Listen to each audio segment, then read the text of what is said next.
Estimados estudiantes, buena noche. Me da mucho gusto el poderlos saludar en esta nuestra última semana del curso, que ya estamos nosotros viendo nuestras clases de repaso y pues es lo que hoy nos ocupa.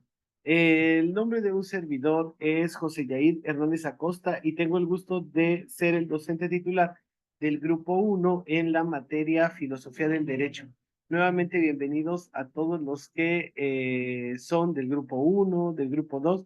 Me da mucho gusto recibirlos y pues nos estamos viendo ya en la séptima semana.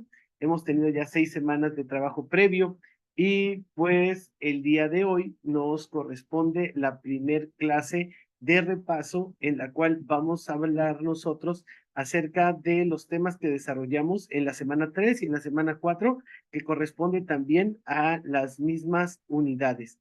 Por el momento no tengo a nadie conectado, pero pues la grabación quedará disponible para que ustedes la puedan visualizar en cuanto tengan tiempo y pues será de mucha utilidad. Y bueno, pues vamos a comenzar en materia y ya me presenté yo, ya les di la bienvenida a ustedes y pues vamos a empezar ahora a hablar acerca del contenido de la unidad 3 que lleva por título las terceras vías. ¿Cuál será el orden del día? Pues estas diapositivas las vamos a adaptar de acuerdo a la clase de repaso. No vamos a tener actividad de reforzamiento, pero al final sí vamos a dar nosotros las estrategias de recuperación que están vigentes en esta semana 7 para que ustedes puedan acreditar la materia de una manera exitosa. Y bueno, pues en primer lugar tenemos la bienvenida a todos ustedes. Después presentaremos los objetivos de la sesión y vamos a tener la exposición de la exposición de los contenidos temáticos de la unidad 3 y la unidad 4 y al final les brindaré las actividades que tienen que realizar en esta semana 7, que será la semana de recuperación. Bueno, pues el objetivo de la sesión, pues en esta ocasión presentaremos los contenidos de la unidad 3 y la unidad 4 y asimismo informaré las actividades que tienen que realizar durante esta semana. En la semana 3 nosotros tuvimos como resultados de aprendizaje el identificar los valores que pueden incluirse en un sistema legal. Asimismo, reconocer los valores como criterios de determinación de validez jurídica. Y la competencia que desarrollamos fue analizar los valores que pueden figurar en un sistema legal a través de su existencia en el contenido de las leyes para determinar las terceras vías.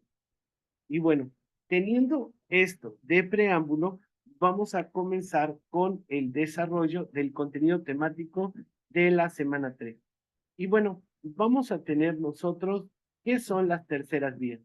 Y bueno, con el nombre de las terceras vías, nosotros vamos a conocer a las aproximaciones teóricas y también a las propuestas políticas que van a ser una síntesis entre el capitalismo y el socialismo. Es decir, nos van a proponer un sistema económico mixto. Asimismo, en la política, las terceras vías rechazan la validez de las filosofías que van a promover que se profundice en la democracia y enfatizan, por el contrario, el desarrollo tecnológico, la educación y los mecanismos de competencia regulada a fin de obtener progreso, desarrollo económico y social y otros objetivos socioeconómicos y también políticos.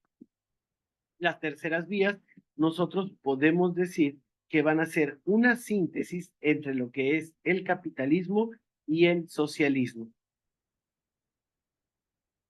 Continuando con esto, vamos nosotros en las primeras semanas hablamos acerca del origen del derecho natural, pero bueno, esta corriente del derecho natural eh, se ve opacada, se ve disminuida cuando llega el positivismo y entonces el positivismo da por terminado esta rama o esta teoría del derecho natural. Pero en el año de 1945 se cuestiona la indefensión que van a tener los juristas frente al nacionalsocialismo, con base en una educación positivista. ¿Por qué? Porque aplican e interpretan el derecho dejando de lado los valores éticos.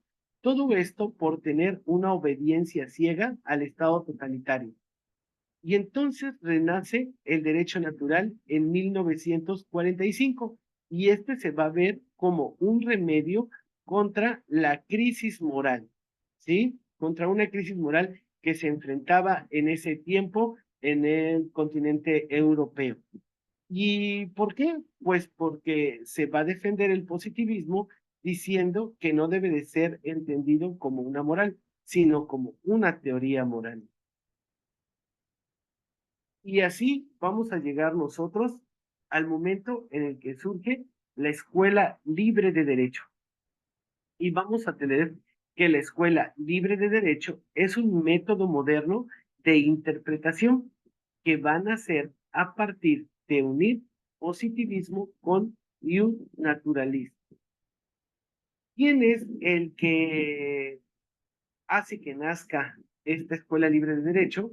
Pues van a ser las sentencias de Paul Magnaw, quien en sus sentencias aplica el criterio de que una ley debe de ser interpretada humanamente y el juez debe de guiarse por la solidaridad humana. Se tienen dos tendencias hacia los principios que guían esta escuela. Y entonces, el primer principio que guía esta escuela es que ningún precepto que esté plasmado en la legislación tiene el carácter de obligatorio, es decir, se deba de seguir al pie de la letra. Lo establecido en las leyes nos va a mencionar que es una formulación provisional sin observancia impuesta al juez y esta puede ser abandonada en caso de que yo al seguirla no me condujera a una resolución justa y el litigante tiene la obligación, tiene el derecho de exigir del juzgador este examen previo. Es decir, si aplicamos la ley tal y como está establecida y no nos conduce a una solución justa, tendríamos que exigir ese examen de la ley. Después, el segundo principio que guía esta escuela es que busca ser el método para encontrar el derecho justo y va a dejar al juzgador en libertad de buscarlo. Este es un objetivo muy ambicioso, pues porque hoy en día si un juez se aparta de lo que promueve, establece el derecho, pues se puede impugnar su resolución. ¿Sí? El derecho libre surge como una forma para que nosotros podamos interpretar a la norma por medio de jurisprudencia, de acuerdo al caso específico. Y así, cuando se presenten algunas lagunas, el juez debía de realizar una investigación para resolver el conflicto que imperaba en la comunidad y se daba cabida al derecho natural. Entonces, cuando el derecho positivo no estaba completamente cerrado y tenía alguna laguna, el juez, con su facultad de interpretación, podía ayudarse del derecho natural para solventar, salvaguardar o resarcir esa laguna que tenía el derecho. El juez tenía la libertad de dar su concepto para resolver y dictar la sentencia. Y ahora las sentencias de juez Magnaw pues han sido recopiladas en diversos textos que han llegado hasta nuestros días. Ustedes las pueden adquirir en cualquier librería si desean ampliar su conocimiento respecto a este tema. Los principios generales del derecho. Y entonces nosotros tendremos que empezar por definir qué son los principios generales del derecho.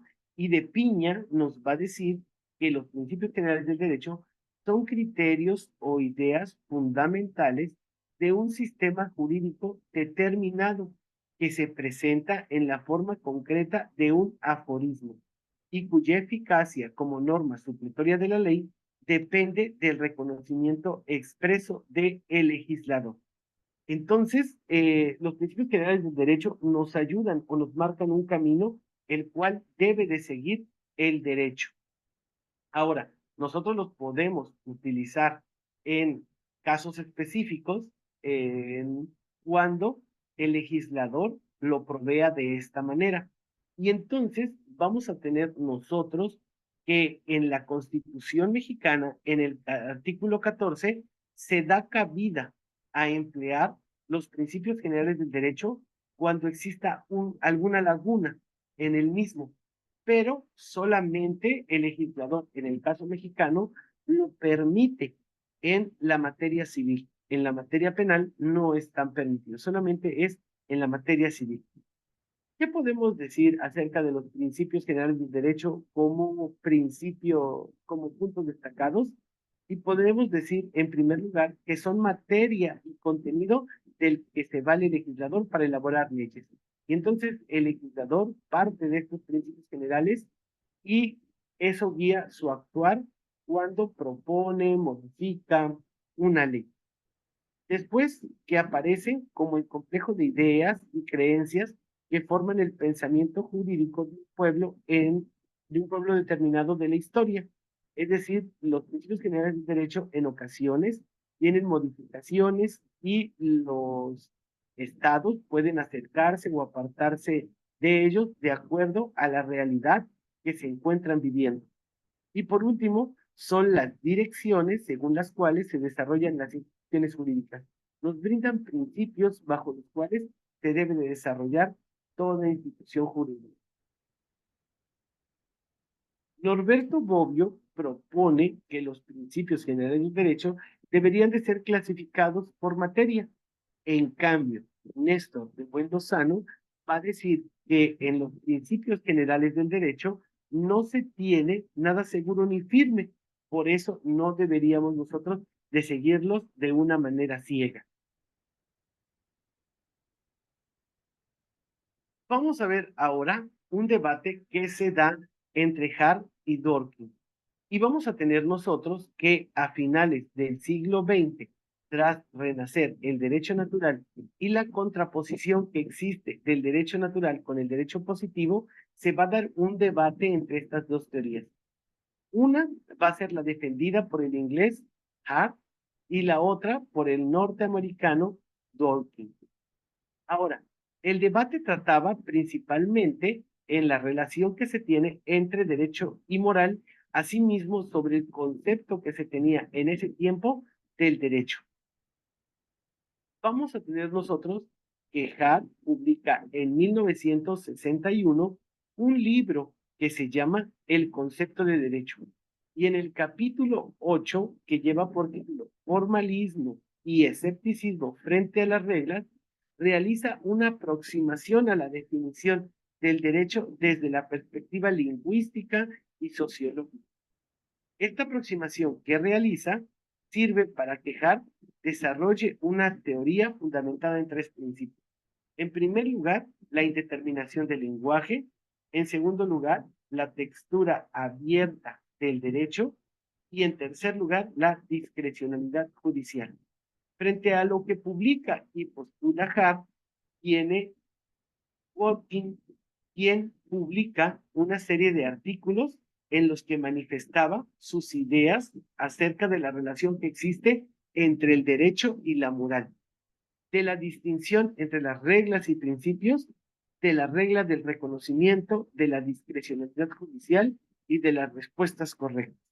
Eso es de lo que trata el debate entre Watkin y Hart.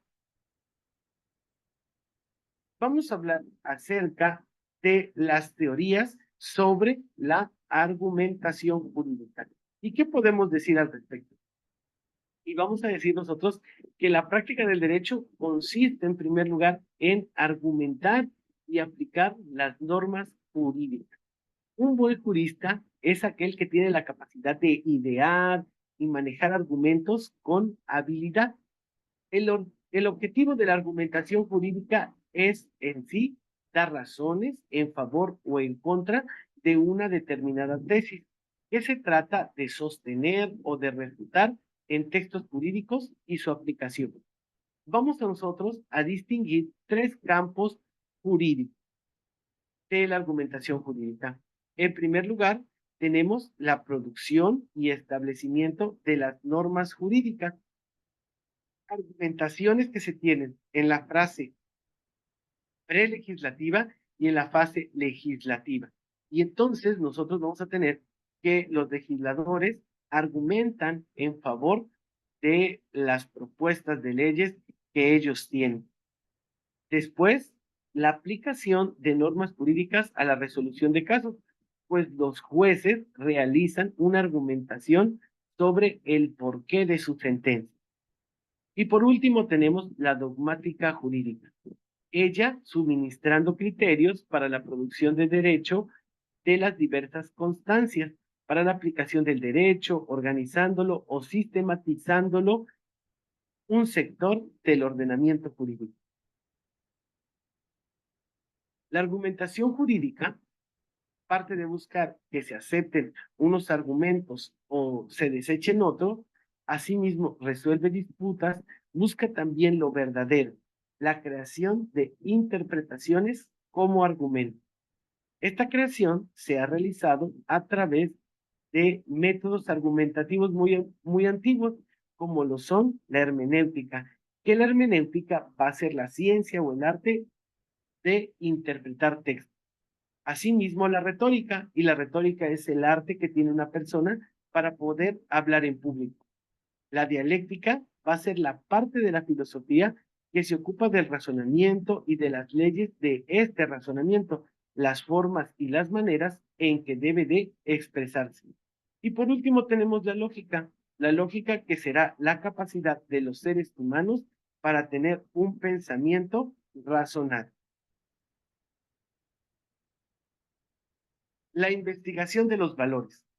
Y vamos a decir nosotros que los valores en el derecho se consideran dentro de todo ordenamiento jurídico. Van a ser proyecciones de la conciencia del ser humano al mundo externo y representan determinadas condiciones sociales e históricas.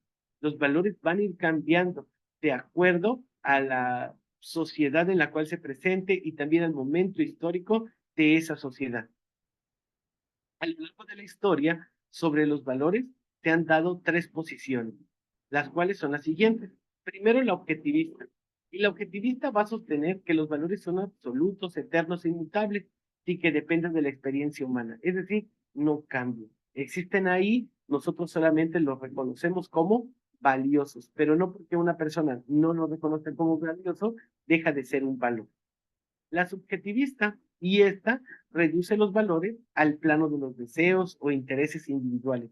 Quiere decir que los valores son valores porque nosotros así los consideramos.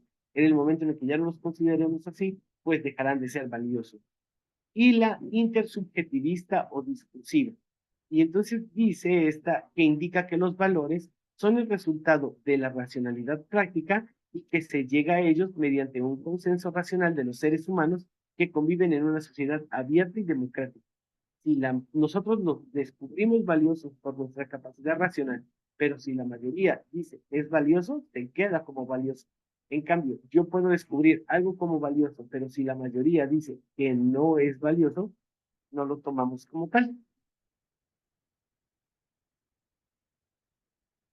Para la filosofía moderna, los valores tienen un fundamento racional y empírico, pero no metafísico, porque se definen y fundamentan en el consenso racional de los seres humanos que convienen en una sociedad abierta y democrática. Y hasta acá nosotros terminamos con la exposición que tenemos de la unidad 3 y a continuación daremos paso a la exposición del contenido de la semana 4 y la semana 4 lleva por título los conceptos jurídicos fundamentales. En esta semana 4, los resultados de aprendizaje son dos: distinguir los conceptos jurídicos fundamentales y diferenciar las categorías jurídicas. La competencia que desarrollamos en esta unidad 4 es clasificar los conceptos jurídicos fundamentales como categorías del pensamiento para usarlas como herramienta de pensamiento general. Y teniendo esto a la base, vamos a comenzar. Los conceptos jurídicos fundamentales. ¿Qué van a ser los conceptos jurídicos fundamentales? Pues los conceptos jurídicos fundamentales constituyen el núcleo básico, ineludible e irrenunciable del estatus jurídico del individuo. Se van a encontrar relacionados con la dignidad de la persona, por lo que son importantes para su libertad y autodeterminación. Y su desconocimiento ocasionará que se pueda vulnerar la dignidad e impide el desarrollo individual y personal. Los conceptos jurídicos fundamentales, según Hans Kelsen, serán los siguientes. El primero es el hecho ilícito o antijurídico, que va a ser el hecho que va a condicionar el que nos puede imponer el Estado una sanción. La sanción, que es la que es impuesta por los órganos del Estado cuando los individuos no observen la conducta que es debida. El deber jurídico, que es la existencia de una norma válida que ordena determinado comportamiento. El derecho subjetivo es frente al obligado a observar determinadas conductas, existe el pretensor y a su vez el órgano que tiene el deber jurídico de sancionar o exigir su cumplimiento. También el sujeto de derecho o persona jurídica y por último la responsabilidad jurídica, que será la consecuencia en la cual se presenta por la sola voluntad de un sujeto que quiere imponerse deberes para conferir a otro sujeto siempre y cuando el ordenamiento jurídico se lo permite. Vamos a hablar nosotros acerca de la norma jurídica. Y en este caso, ¿qué podemos decir? Que por norma jurídica nosotros debemos de entender una regla de conducta en cuanto que la norma jurídica va a imponer deberes y también derechos. Son pautas que el hombre debe de seguir para un mejor desarrollo en la sociedad. En nuestro país tenemos normas jurídicas, así también normas morales, normas religiosas y normas de trato social.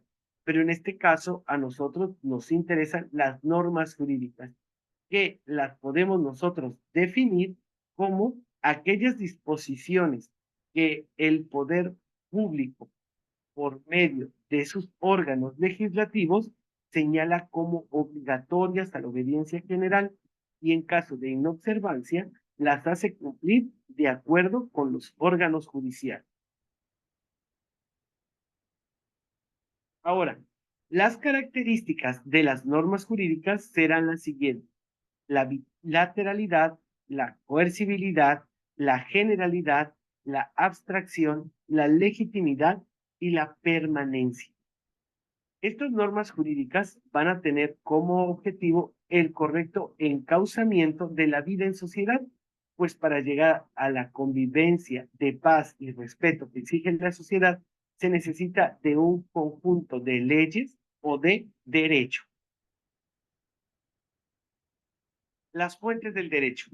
¿Qué van a ser las fuentes del derecho? Y nosotros decimos que el término de fuentes de derecho se va a utilizar o se usa para referirse a los medios de donde emana el derecho, es decir, la manera en cómo brota el orden jurídico para que sea observado. Existen tres fuentes del derecho. En primer lugar, vamos a tener nosotros las fuentes formales y son los procesos de creación de las normas jurídicas, es decir, los hechos que dan a una norma el carácter de derecho. Dentro de estas encontramos a la ley y sus procesos de creación. Asimismo tenemos la costumbre, la doctrina, la jurisprudencia y los principios generales del derecho. Vamos a tener nosotros otras fuentes de derecho que serán las reales o materiales. Y decimos que son aquellos elementos que determinan el contenido de las normas jurídicas, como todos aquellos hechos, acontecimientos, circunstancias de tipo social, político, cultural o económico que contribuyen a la formación del derecho y tienen como consecuencia la creación de una norma jurídica. Y las fuentes históricas. Las fuentes históricas hacen referencia a todos aquellos documentos que en el pasado encerraron el texto de una norma o ley y que sirven de base para que el legislador pueda crear nuevas, como por ejemplo el Código Hammurabi o la Declaración Universal de los Derechos Humanos. Vamos a diferenciar nosotros ahora entre hechos y actos jurídicos. Y tenemos que hecho jurídico en sentido amplio será toda conducta humana o bien ciertos fenómenos de la naturaleza que el derecho considera para atribuirles consecuencias jurídicas. El hecho jurídico nosotros lo podemos clasificar en dos. El acto jurídico, que será la manifestación exterior de la voluntad que se hace con el fin de crear, transmitir, modificar o extinguir una obligación o un derecho. En cambio, el hecho jurídico en sentido estricto es un acontecimiento que genera efectos de derecho independientemente de la intención que tenga, de la intención del autor de la voluntad, para que esos efectos se produzcan, o un hecho de la naturaleza al que la ley vincula efectos jurídicos. Las relaciones jurídicas. Ahora vamos a hablar de este tema. Y las relaciones jurídicas nosotros las vamos a poder entender como el vínculo que se va a dar entre dos o más personas en virtud del cual uno de los cuales puede exigir al otro que cumpla con determinadas obligaciones y es el derecho quien va a regular esta relación. Las relaciones jurídicas siempre surgen con ocasión de un acto de voluntad o de un suceso natural, ya sea que hablemos de un acto jurídico o de un hecho jurídico. Los elementos esenciales de las relaciones jurídicas serán la norma, la persona, el hecho condicionante, la correlatividad de situaciones jurídicas, la prestación y la posible coacción. Esos son los elementos de las relaciones jurídicas. En materia de filosofía del derecho, las relaciones jurídicas requieren de tres perspectivas. La primera será la perspectiva nociológica, porque en este plano de sabiduría natural solo corresponde a la filosofía juzgar los límites y alcances de los conceptos de relación jurídica propuestos por los dogmáticos y de la teoría general. Segundo, la ética, porque es la realidad jurídica una de las que constituyen el sector factible. Ninguna de las realidades tendría sentido si perdiera de vista el destino ético del hombre. Y por último, la perspectiva ontológica, porque el deber ser del derecho tiene sus raíces en la ley de un ser relativo. Vamos ahora ya para terminar, hablar acerca de el sujeto de derecho. Y vamos a decir que se considera a todo sujeto de derecho como todo ente capaz de intervenir como titular de facultades o pasible de obligaciones en una relación jurídica, o bien todo sujeto a quien el derecho reconoce personalidad jurídica, es decir, la aptitud para ser titular de derechos y de obligación. Y hasta acá terminamos nosotros nuestro repaso de las dos unidades que tenemos en esta clase. El día jueves nosotros veremos el repaso de las unidades 5 y 6. Y bueno, vamos a entrar a nuestra asignatura. Y bueno, ¿qué es lo que nosotros tenemos que realizar en esta asignatura para poder recuperarlos? Pues ya están abiertos los exámenes en segunda vuelta. Tenemos 3 exámenes quincenales. Aquí los tenemos. Nos vamos a accesos directos, vamos a exámenes y nosotros podemos hablar de exámenes Hasta el día jueves seguirá disponible todavía el examen de la semana 6. El día viernes se aperturará el examen de segunda vuelta. Pero ya tenemos nosotros disponibles los exámenes de segunda vuelta de la primera y de la segunda quincena. Si ustedes no pudieron contestarlos, pueden realizarlos. ¿Quiénes lo deben de contestar? Los deben de contestar los alumnos que tuvieron una calificación menor a 8 en la primera vuelta o bien no los pudieron contestar. Y es lo que los decía, el examen del tercer parcial segunda vuelta abre el viernes 18 de octubre. Esto es para los compañeros que se encuentran en la modalidad de examen. Recuerden, pueden realizar los exámenes de segunda vuelta, el del tercer parcial disponible todavía hasta el jueves y el viernes abrirá la segunda vuelta. Para los compañeros de la modalidad de actividades, todavía se encuentran disponibles las entregas de las actividades de la semana 2, perdón, de la semana 2, aquí la tenemos, todavía la pueden ustedes cargar, de la semana también 4, aquí está cargada la semana 4, pueden entregar todavía la tarea, asimismo pueden entregar la tarea de la semana 6 y de la semana 7. ¿Sí?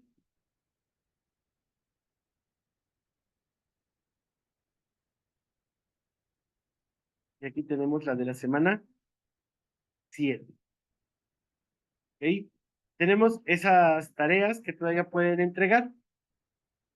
Los compañeros de la modalidad executive pueden realizar todavía y de igual manera el examen de la semana 6 en primera vuelta, el examen ejecutivo de la semana 6 primera vuelta, disponible también hasta el día jueves.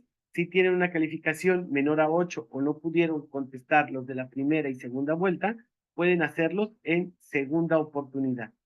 Y los compañeros de la modalidad de trabajo final, déjenme ver aquí,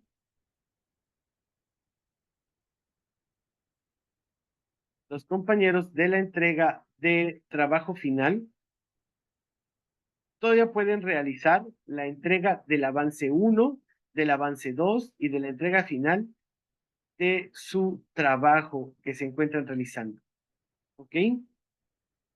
Ahora, para todos los alumnos, si ustedes no han logrado todavía obtener un 10 en su calificación final, les invito a hacer las actividades de puntos extra.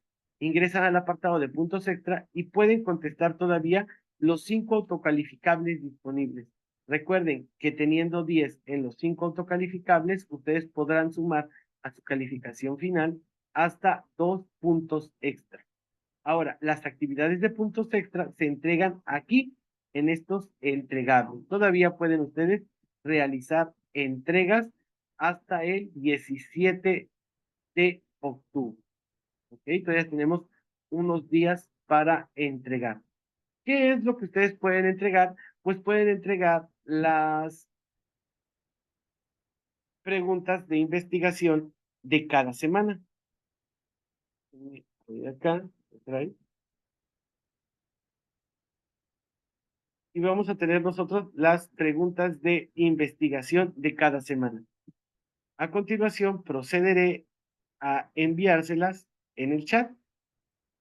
Voy a ponerle preguntas de investigación. Y entonces en el chat ustedes tendrán esas preguntas de investigación, las cuales pueden descargar y subirlas en ese apartado.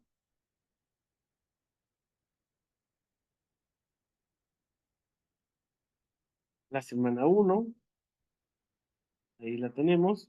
Vamos a enviar la semana 2.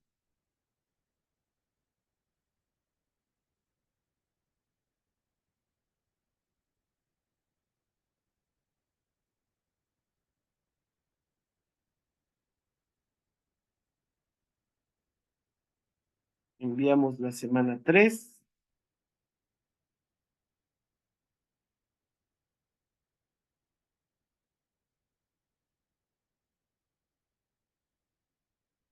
La semana 4.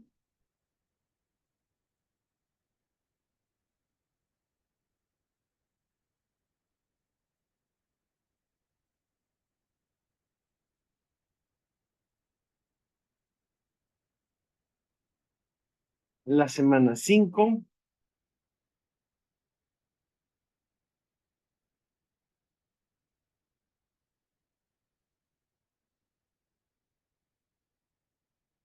Y la semana 6.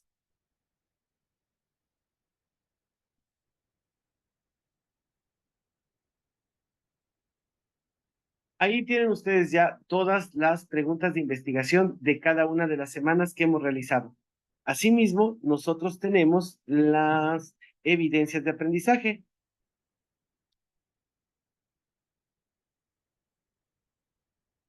Las evidencias de aprendizaje se las hemos compartido cada uno de sus docentes en en las, en los mensajes de inicio de cada semana. En este caso, les comparto la evidencia de aprendizaje de las semanas 5, 6 y 7. ¿Ok? Las de las demás semanas ya las tienen con sus docentes, cada uno de los docentes les hemos enviado semana por semana eh, estas evidencias de aprendizaje. Son 3 evidencias de aprendizaje. Y bueno, pues de esta manera ustedes podrán eh, complementar todo lo necesario para que obtengan un 10 de calificación en esta materia.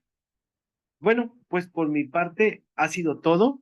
Me dio mucho gusto el estar con ustedes durante estos minutos que estuvimos trabajando y el día jueves daré la clase de repaso de las unidades 5 y 6. Me dio mucho gusto saludarles, les deseo una buena noche y que tengan un excelente final de bimestre. Nos vemos, que estén muy bien.